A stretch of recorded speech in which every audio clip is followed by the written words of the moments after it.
నమస్కారం. City cable news కి స్వాగతం. ముందుగా ముఖ్యాంశాలు.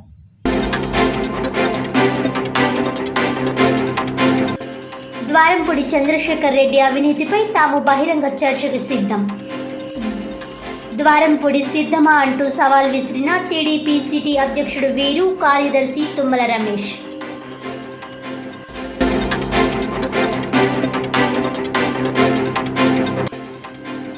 ఉమ్మడి తూర్పు పశ్చిమ గోదావరి ఉపాధ్యాయ నియోజకవర్గ రాష్ట్ర శాసన మండలి ఎన్నికల్లో పీడీఎఫ్ అభ్యర్థి బొర్రా గోపీమూర్తి ఘన విజయం.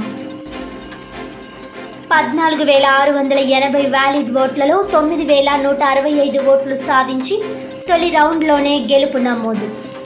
తన పట్ల నమ్మకంతో ఎమ్మెల్సీగా గెలిపించిన ఉపాధ్యాయులందరికీ కృతజ్ఞతలు తెలియజేస్తున్న ఎమ్మెల్సీ బొర్రా గోపీమూర్తి.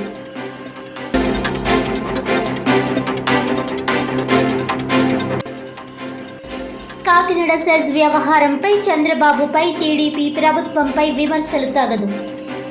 సెజ్లో అవినీతిపై బహిరంగ చర్చకు సిద్ధమా అంటూ మాజీ మంత్రులు కన్నబాబు, దాడిశెట్టి రాజా, మాజీ ఎంపీ వంగా గీతకు సవాల్ విసిరిన పిఠాపురం మాజీ ఎమ్మెల్యే వర్మ.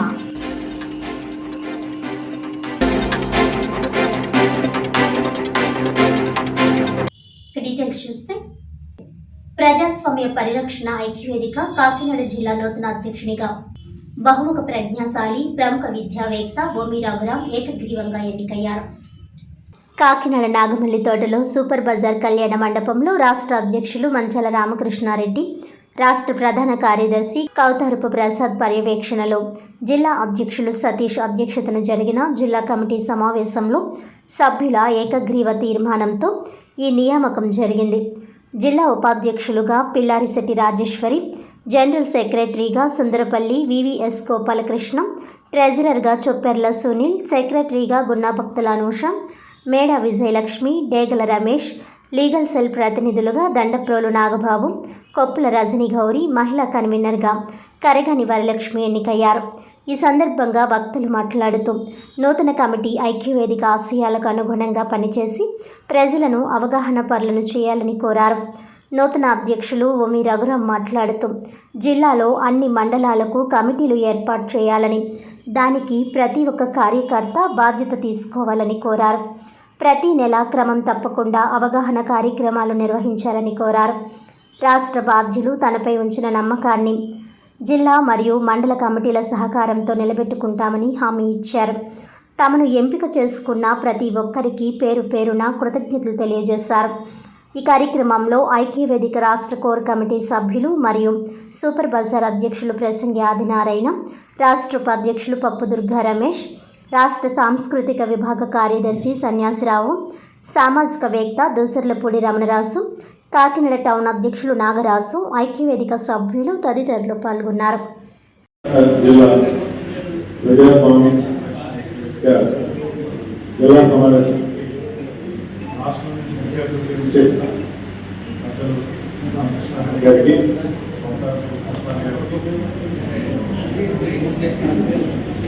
కాకినాడ జిల్లా అధ్యక్షులు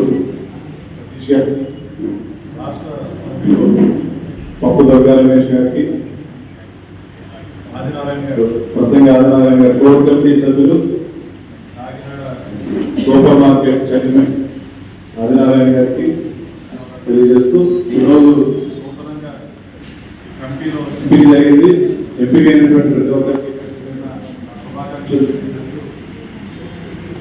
ఈరోజు నూతన కమిటీగా ఏర్పడినటువంటి మేమందరం కూడా సంస్థకు సంబంధించినటువంటి ఏదైతే లక్ష్యాలు ఉన్నాయో ఆ లక్ష్యాలకు అనుగుణంగా పనిచేయడానికి శక్తివంతులు లేకుండా ప్రయత్నం చేస్తామని తెలియజేస్తా ఉన్నాను. ముఖ్యంగా కాకినాడ జిల్లాకు సంబంధించి గతంలో కూడా పనిచేయడం జరిగింది. నేను కూడా గవర్నమెంట్లో ట్రైనింగ్ తీసుకున్నటువంటి వ్యక్తిని రాష్ట్ర కార్యవర్గంలో పనిచేశాను. పెద్దలు చెప్పినట్టుగా ట్రైనింగ్ కనుక తీసుకోకపోతే సంస్థ గురించి, సంస్థ యొక్క ఉద్దేశాల గురించి మన అర్థం కూడా తెలిసేటువంటి అవసరం లేదు. ఇంకా పెద్దలు మాట్లాడుతూ సమాజాలకు ప్రచార గతంలో ఉండేటువంటి ఆర్గనైజేషన్ ఏదైతే ఉందో దాంట్లో చేరడానికి చాలా యాక్టివ్గా అనుకుంటారు. కారణం ఏంటంటే ఆర్టీఐకి సంబంధించినటువంటి అంశం కాబట్టి ఆ సమాచారం తీసుకోవడం, దానికి సంబంధించినటువంటి విషయాల గురించి మనం సొంత పనులు చేసుకోవడం ఆదిలాగా కానీ వీరందరూ కూడా మనం సహకరిస్తారని చెప్పి ఈ సభా వేదికని మనం కూడా కోరుతా ఉన్నాం. అయితే వేదికటువంటి నూతనంగా ఎన్నికైనటువంటి వాళ్ళందరూ కూడా రాజకీయ పార్టీల్లో పదవులు తీసుకుంటే సరిగ్గా పనిచేయాల్సినటువంటి అవసరం లేదు. పేపర్లో పేరు వేయించుకోవడానికి ఫ్లెక్స్ కోడ్ తీసుకున్నప్పుడు దాంట్లో మన ఎగ్జిస్టింగ్ వేయించుకోవడానికి మన రాజకీయ పార్టీలో మనం పదవులు తీసుకుంటాం. వాళ్ళు ఎక్కువగా మన నుంచి కూడా ఎక్స్పెక్ట్ చేసేది కూడా ఏమీ లేదు. కానీ ఇక్కడ ఈ ఆర్గనైజేషన్లో పనిచేసేటప్పుడు మనందరం కూడా మనం ఏ ఉద్దేశంతో అయితే ఇందులోకి వచ్చాం, ఈ రోజు మా మనసులో చాలా చేసేద్దాం ఉంది. ఆర్గనైజేషన్ మీటింగ్లు పెడదాం ఉంది, అవగాహన కార్యక్రమాలు నిర్వహించేద్దాం ఉంది, కొత్త సభ్యులు చేర్చేద్దాం ఉంది. కానీ వేదిక దిగిపోయిన తర్వాత 2 రోజులతో 3 రోజులతో ఉత్సాహం పెట్టేటువంటి పరిస్థితే మనకి బయట కనిపించేటటువంటి వాతావరణం అలా ఉంది. మనకు అక్కడికైనా వెళ్తూ ఉంటే చాలా నిరాశపరిచేవాళ్ళు, నిరుత్సాహపరిచేవాళ్ళు, మీ వల్ల అవుతుందా, రాజకీయాలను ప్రక్షాళన చేయగలుగుతారా, ప్రజాస్వామ్యం వ్యక్తి ఇరువాడు ఎవరు, రాజ్యాంగం ఎవరికి అవసరం, ఇన్ని రకాలైనటువంటి మాటలు మనం బయటకు వెళ్ళినప్పుడు చూస్తూ ఉంటాయి. తీసుకొని అక్కడికి వెళ్ళి సభలు నిర్వహించే విధంగా వెళ్ళేటప్పుడు అక్కడ దగ్గరలో ఉన్నటువంటి డిగ్రీ కాలేజీ కానీ ఇంజనీరింగ్ కాలేజీ కానీ ఏమైనా ఉన్నట్టయితే అక్కడ మనం అవగాహన సదస్సు నిర్వహించి రాజ్యాంగం గురించి, ప్రజాస్వామ్యం గురించి, గ్రామ సభల గురించి అక్కడ చెప్పాల్సినటువంటి అవసరం మనందరి మీద ఉందని, అలాగే ఎక్కడ Kakinada Trinity hospital, Mahatma Gandhi cancer hospital సంయుక్త ఆధ్వర్యంలో Kakinada rural Cheediga Bible mission ఆవరణలో మెగా మెడికల్ క్యాంప్ నిర్వహించినట్లు ట్రినిటీ హాస్పిటల్ డైరెక్టర్ రికీ ఘూటం డాక్టర్ సుభద్ర తెలిపారు. సోమవారం కాకినాడ రూరల్ మండలం చీడిగ గ్రామంలో గల బైబిల్ మిషన్ ఆవరణలో మెడికల్ క్యాంప్ నిర్వహించారు. ఈ సందర్భంగా ఆయన మాట్లాడుతూ అమలాపురం సెయింట్ లూథరన్ చర్చ్, జిల్లా ఎస్పీ కార్యాలయం, నర్సీపట్నంతో పాటు పలు ప్రాంతాల్లో మెడికల్ క్యాంపులు నిర్వహిస్తున్నట్లు తెలిపారు. మహాత్మా గాంధీ క్యాన్సర్ హాస్పిటల్ ఆధ్వర్యంలో క్యాన్సర్ పరీక్షలు నిర్వహించడం జరుగుతుందన్నారు. అదేవిధంగా హాసిని డెంటల్ క్లినిక్, దృష్టి కంటి ఆసుపత్రిలో పేద ప్రజలకు దంత, కంటి పరీక్షలు నిర్వహించడం జరుగుతుందన్నారు. ఈ మెడికల్ క్యాంపులను ప్రజలు సద్వినియోగం చేసుకోవాలని వారు పిలుపునిచ్చారు. ఈ కార్యక్రమంలో డాక్టర్ తన్మయ్ రామచంద్ర, కంటి వైద్య నిపుణులు మాధురి, డాక్టర్ శ్రీను తదితరులు పాల్గొన్నారు. ట్రినిటీ హాస్పిటల్ ద్వారా మరియు Mahatma Gandhi cancer institute oncology department Vizag వారి ద్వారా ఈరోజు ఒక మెడికల్ క్యాంప్ ఇక్కడ కోవాడ ప్రాంతంలో ఆల్ ఇండియన్ క్రిస్టియన్ కౌన్సిల్ ద్వారా నిర్వహించబడింది. ఇది బైబిల్ మిషన్ కాంపౌండ్ శామ్జో గారు సపోర్ట్ ద్వారా ఇక్కడ హాసిని డెంటల్ క్లినిక్ మరియు దృష్టి డెంటల్ క్లినిక్ వారి సపోర్ట్ ద్వారా ఇక్కడ మెడికల్ క్యాంప్ ఇక్కడ ఈరోజు కోవాడ ప్రాంతంలో ప్లాన్ చేసాం. ఈ వారం అంతా వేరే వేరే ప్రాంతాల్లో మేము medical camps, mega medical camps కాకినాడలో రేపు తూరంగి, ఎల్లుండ ఉప్పాడ, అమలాపురము, నర్సీపట్నము, అలాగా ఈ సండే ఎస్పీ ఆఫీస్ దగ్గర ఇలా వేరే వేరే మెడికల్ క్యాంప్స్ మేము ఆర్గనైజ్ చేసాం. అందరికీ నమస్కారం అండి.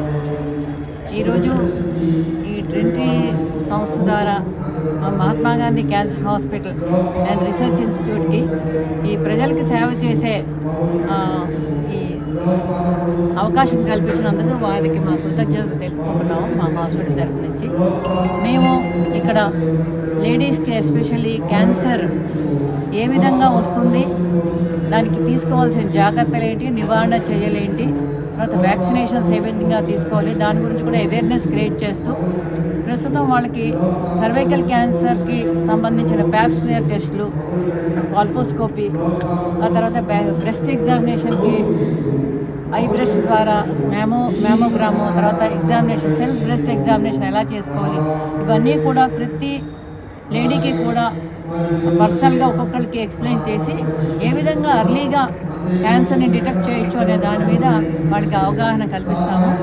ఇది క్యాన్సర్ ఉన్న వాళ్ళకి కాదండి, ఇది క్యాన్సర్ లేని వాళ్ళకి, ఏ సిమ్టమ్స్ లేని వాళ్ళకి దీనికి వచ్చి ఈ అవకాశాన్ని వినియోగించుకొని సద్వినియోగపరచుకుంటారని కోరుకుంటున్నాను.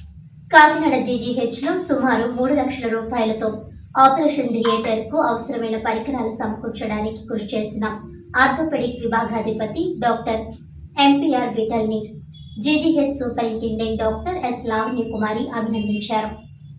ఈ సందర్భంగా ఆమె మాట్లాడుతూ జీజీహెచ్కు వచ్చే ప్రతి రోగి కూడా సకాలంలో వైద్య సేవలు పొంది సంపూర్ణ ఆరోగ్యంతో ఇంటికి వెళ్లడానికి ఇటువంటి విభాగాధిపతులు చేస్తున్న కృషి దోహదం చేస్తాయని తెలిపారు. ఆ దిశగా orthopaedic HOD GGH superintendent doctor MPR Vithal చేస్తున్న కృషి శ్లాఘనీయమని అన్నారు.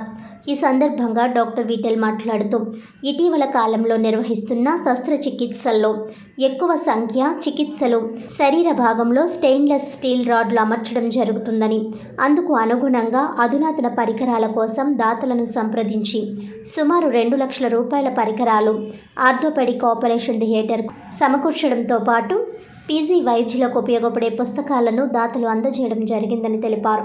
ఇందుకు సంబంధించి జీజీహెచ్ విశ్రాంత హెచ్ఓడి డాక్టర్ వెన్నా నాగేశ్వరరావు, తునికి చెందిన ఆర్ఎంసీ పూర్వపు వైద్య విద్యార్థి డాక్టర్ సతీష్లు తమ ఔదార్యం కనబరిచి ముందుకు రావడంపై కృతజ్ఞతలు తెలిపారు.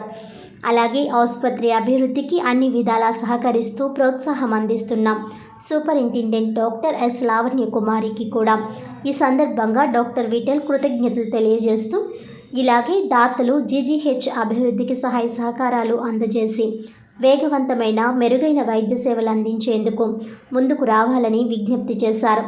ఈ కార్యక్రమంలో ఆర్థోపెడిక్ వైద్యులు పాల్గొన్నారు. Rangaraya medical college, Kakinada general hospital, Kakinada orthopaedic department.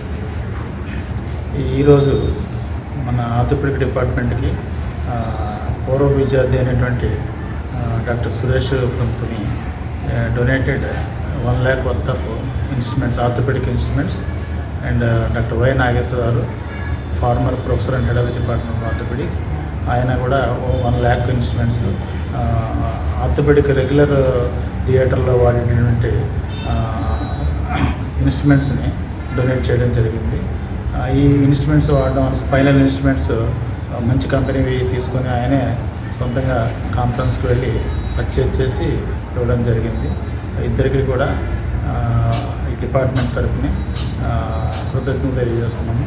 ఈ విధంగా మా డిపార్ట్మెంట్కి 24 hours సర్జరీ థియేటర్ కింద కన్వర్ట్ చేయడానికి, తర్వాత మాకు కావాల్సినటువంటి సియామ్ ప్రొవైడ్ చేయడానికి ఇవన్నీ కూడా మేడం గారు, సూపరింటెండెంట్ గారు మాకు అన్ని విధాలుగా ఆవిడే ఓపెన్ చేశారు. మాకు 24 hours థియేటర్, మాకు సియామ్స్ కూడా మేడం వచ్చిన తర్వాత వచ్చినాయి. అయితే మాకు ఎక్విప్మెంట్ అంతా ఫుల్ఫిల్గా ఉంది. అంతా కూడా రెగ్యులర్గా ట్రామా అంతా చేస్తున్నాము, రిప్లేస్మెంట్ చేస్తున్నాము, ఆర్థోస్కోపీ చేస్తున్నాము, స్పైన్ చేస్తున్నాము, అంతవరకు చేస్తున్నాము. పేషెంట్కి కూడా వెంటనే దెబ్బ తగిలిన వెంటనే పేషెంట్ తొందరగా డిశ్చార్జ్ చేసేటువంటి విధంగా ఆర్థోపెడిక్ డిపార్ట్మెంట్ సంసిద్ధంగా ఉంది. ఈ విధమైన సహకారం అందించిన మేడం గారికి అండ్ డిఎంఈ గారికి అందరికీ కూడా కృతజ్ఞతలు తెలియజేస్తున్నాం. అందరికీ నమస్కారం. ఇవాళ ఎముకల విభాగము, ఆర్థోపెడిక్స్ విభాగము గవర్నమెంట్ జనరల్ ఆసుపత్రి నందు దాతల సహకారంతో 2 లక్షల రూపాయల విలువైన పరికరములు మరియు పుస్తకాలు డిపార్ట్మెంట్కి సమకూర్చడం జరిగింది. డాక్టర్ ప్రొఫెసర్ నాగేశ్వరరావు గారు, retired professor and HOD of orthopaedics, 1 lakh రూపాయలు డొనేట్ చేశారు. మరియు డాక్టర్ సురేష్, పూర్వపు విద్యార్థి, ఆర్థోపెడిక్స్ ఇక్కడ డిగ్రీ తీసుకొని ప్రస్తుతం తుని హాస్పిటల్లో ప్రాక్టీస్ చేస్తున్న డాక్టర్ సురేష్ గారు 1 లక్ష రూపాయలు వితరణ చేయగా, ఆ మనీతో పీజీలకి మరియు పేషెంట్స్కి ఉపయోగపడే విధంగా ఆర్థోపెడిక్స్ పుస్తకాలు సబ్జెక్టు పరంగా పీజీలకి ఎంతో వాల్యుబుల్. తర్వాత ఇన్స్ట్రుమెంట్స్ అంటే స్పైన్ ఇన్స్ట్రుమెంట్స్, వెన్నుపూస వెన్నెముక సర్జరీ చేయడానికి, మరియు బ్రోకెన్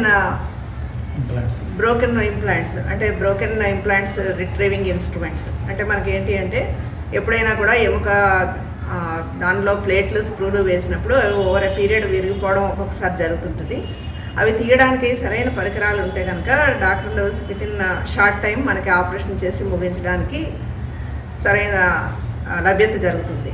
సో దానికి కావాల్సిన ఇన్స్ట్రుమెంట్స్ కూడా కొనడం జరిగింది. ఇందువలన ఏంటి అంటే బోత్ పేషెంట్స్కి మరియు పిల్లలకి, స్టూడెంట్స్కి కూడా ఇవి ఎంతో ఉపయోగకరంగా ఉంటాయి. సో ఇలాగే ఏంటి అంటే దాతలను ముందుకొచ్చి గవర్నమెంట్ జనరల్ హాస్పిటల్కి ఫండ్స్ ఇవ్వడం కానీ, ఇన్స్ట్రుమెంట్స్ ఇవ్వడం కానీ దాతలు ముందుకు రావాలని, తద్వారా పేషెంట్స్కి ఉపయోగపడే విధంగా గవర్నమెంట్ జనరల్ హాస్పిటల్ డెవలప్ అవుతుందని నేను కోరుతున్నాను.